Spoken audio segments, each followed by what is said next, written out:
ছাত্ৰ-ছাত্ৰীসকল, আশা কৰোঁ তোমালোক সকলো ভালেই আছে। আমি ধনৰ ব্যৱহাৰৰ বিষয়ে আলোচনা কৰি আছিলোঁ লিখক সত্যনাথ বৰা। আজি ধনৰ ব্যৱহাৰৰ ধোঁৱাখুলীয়াৰ বিষয়ে আমি আলোচনা কৰিম। ধোঁৱাখুলীয়া মানে হৈছে অতি খৰচী যিসকল লোক, তেওঁলোকক ধোঁৱাখুলীয়া বুলি কয়। কৃপণালীৰ কথা যেনেকৈ ঠাৱৰকৈ ক'ব নোৱাৰি, তেনেকৈ ধোঁৱাখুলীয়াৰো কথা ক'ব নোৱাৰি। ভালকৈ গমি চালে ইয়াকে দেখা পোৱা যায় যে কেৱল খিতাপ দেখুৱাবলৈহে মানুহে ধোঁৱাখুলীয়া কৰে।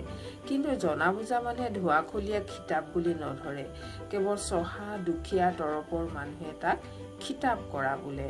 অশিক্ষিত দুখীয়া মানুহে ধুমধামকৈ খৰচ কৰা দেখিলে বিস্ময় মানে, আৰু যি তেনেকৈ খৰচ কৰে তাক বৰলোক বুলি বিবেচনা কৰে। চোৰেও চুৰ কৰা ধন খৰচ কৰি সিহঁতৰ চকুত চমক লগাব পাৰে। অশিক্ষিত সামান্য মানুহৰ মনত ধন খৰচ কৰা এটা মহতালিৰ কাম। সিহঁতে ধনীক ঈশ্বৰ যেন দেখে, ধনীৰ অত্যাচাৰ প্ৰতাপ বোলে, কুকামক ধেমালি বোলে, আৰু ধনীৰ মাৰবিলাক আদৰ বুলি ভাবে।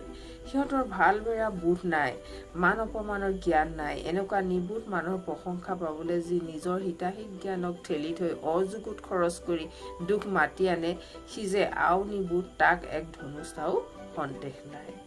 ধন ঘটিবলৈ উজু, কিন্তু ৰাখিবলৈ টান।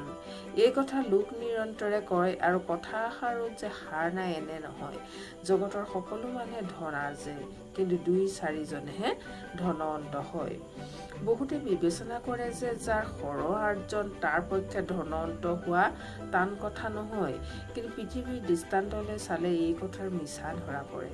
সৰহ উপাৰ্জন কৰিও অন্ততঃ ঋণৰ বোজা মূৰত লৈ পাণ এৰা মানুহ জগতত বহুত পোৱা যায়।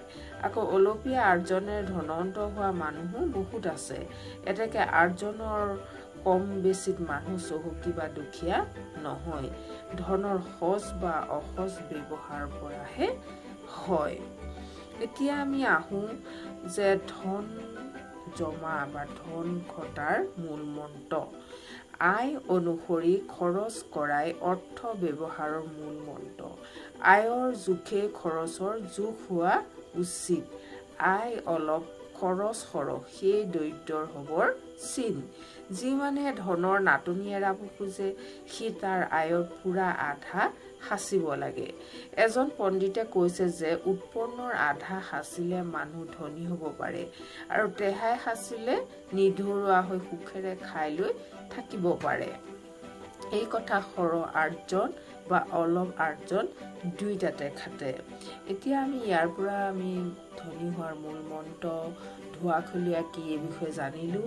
আজি মই ভিডিঅ'টো ইমানতে সামৰিছোঁ।